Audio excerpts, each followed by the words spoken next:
S'il vous plaît, dessine-moi un mouton. Hein? Dessine-moi un mouton.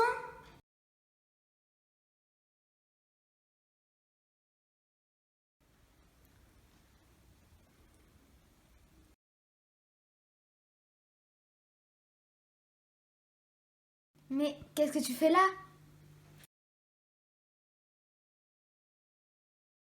S'il vous plaît, dessine-moi un mouton.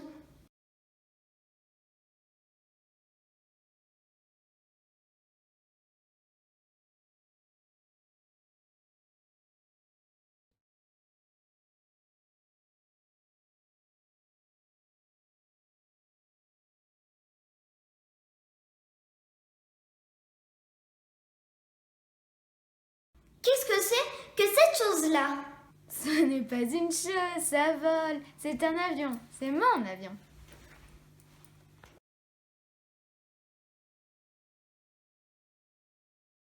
Comment? Tu es tombé du ciel? Oui. Ça c'est drôle. Alors, toi aussi tu viens du ciel? De quelle planète es-tu? Tu viens donc d'une autre planète?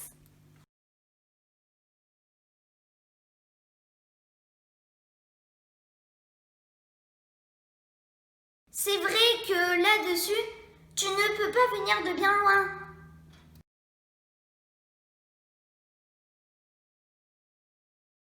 Il fallut longtemps pour comprendre d'où il venait. Mais j'appris que sa planète d'origine était à peine plus grande qu'une maison. Ça ne pouvait pas m'étonner beaucoup. Je savais bien qu'en dehors des grosses planètes comme la Terre, Jupiter, Mars, Vénus, auxquelles on a donné des noms, il y en avait des centaines d'autres qui sont quelquefois si petites qu'on a beaucoup de mal à les apercevoir au télescope. Quand un astronome découvre l'une d'elles, il lui donne comme nom un numéro. Il appelle par exemple l'astéroïde 325. J'ai de sérieuses raisons de croire que la planète d'où venait le petit prince est l'astéroïde B612. Cet astéroïde n'a été aperçu qu'une seule fois au télescope en 1909 par un astronome turc. Il avait fait alors une grande démonstration de sa découverte à un congrès international d'astronomie. Mais personne ne l'avait cru à cause de son costume. Les grandes personnes sont comme ça.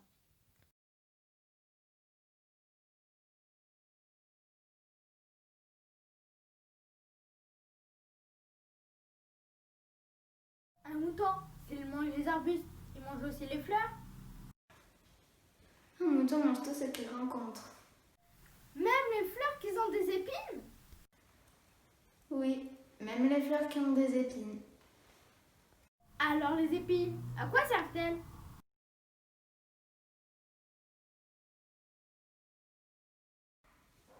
Les épines, ça ne sert à rien. C'est de la pure méchanceté de la part des fleurs.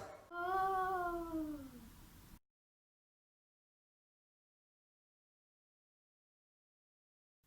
Ne te crois pas. Les fleurs sont faibles. Elles sont naïves. Elles se rassurent comme elles peuvent. Elles se croient terribles avec les épines.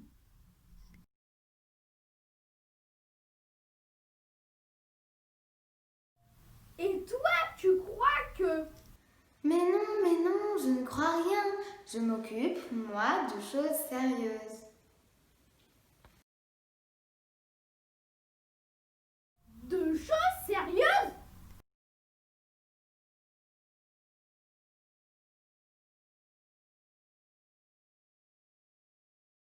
Il y a des millions d'années que les fleurs font avec des épines. Il y a des millions d'années que les moutons mangent que les fleurs.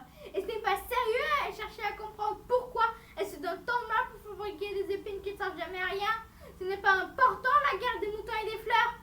Si quelqu'un aime une fleur, qu'il n'y ait qu'un exemplaire dans les millions et les millions d'étoiles, ça suffit pour qu'il soit heureux quand il les regarde.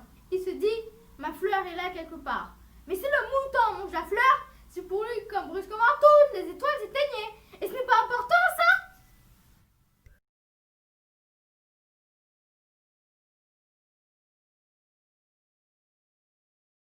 La fleur que tu aimes n'est pas en danger. Je lui dessinerai une muselière à ton mouton,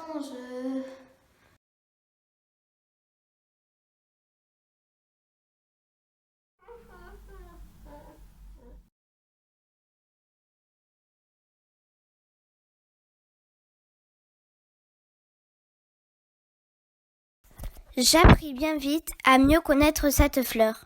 Il y avait toujours eu sur la planète du Petit Prince des fleurs très simples. Mais celle-là, avait germé un jour d'une graine apportée d'on ne sait où. Le Petit Prince avait surveillé de très près cette brindille qui ne ressemblait pas aux autres brindilles. Elle commença de préparer une fleur. Elle ne voulait pas sortir toute fripée comme un coquelicot. Elle voulait sortir que dans le plein rayonnement de sa beauté. Et oui, elle était très coquette. Et voici qu'un matin, justement, à l'heure du lever du soleil, elle s'était montrée. Elle qui avait tant travaillé avec tant de précision, dit en bâillant.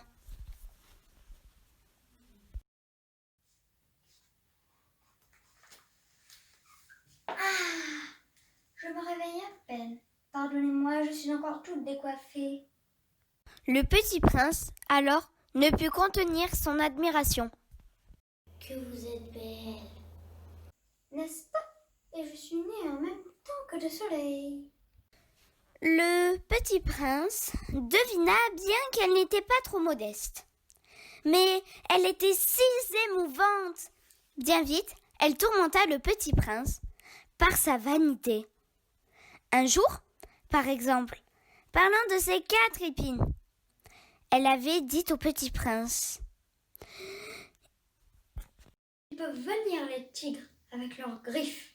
Il n'y a pas de tigre sur ma planète. avait objecté le Petit Prince. Faut jamais écouter les fleurs. Me confia-t-il un jour. Il faut les regarder et les respirer. La mienne a embaumé ma planète.